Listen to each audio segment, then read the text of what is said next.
جس کا رابطہ اللہ سے ہو وہ ناکام نہیں ہوتا، ناکام وہ ہوتا ہے جس کی امیدیں دنیا سے وابستہ ہوں۔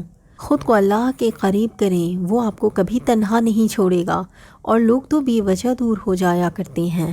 نہ ڈالیں خود کو غفلت میں تھوڑے سے مزے کے لیے، نہ کریں اپنی آخرت کی زندگی برباد، نہ بھولیں کہ آپ کو اللہ کے سامنے بھی حاضر ہونا ہے۔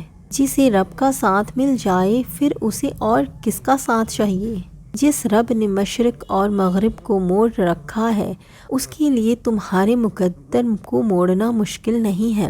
جس ذات نے دونوں جہانوں کو سمیٹ رکھا ہے وہ بھلا تمہیں کیسے گرنے دے سکتا ہے؟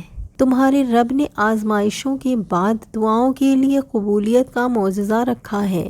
جوانی میں ہی کر لے عبادت، بڑھاپے میں اکثر جسم عبادت کے قابل نہیں رہتے۔ انسان اللہ کو تب پہچانتا ہے جب وہ ہر طرح سے ٹوٹ جاتا ہے۔ اپنی اس تکلیف پر شکر کرو جس سے ٹوٹ کر تم اپنے اللہ سے جڑے ہو، اور پھر وقت انسان کو صبر کرنا سکھا ہی دیتا ہے۔ فرش والوں کی باتوں پر صبر کرو، عرش والا سب دیکھ رہا ہے۔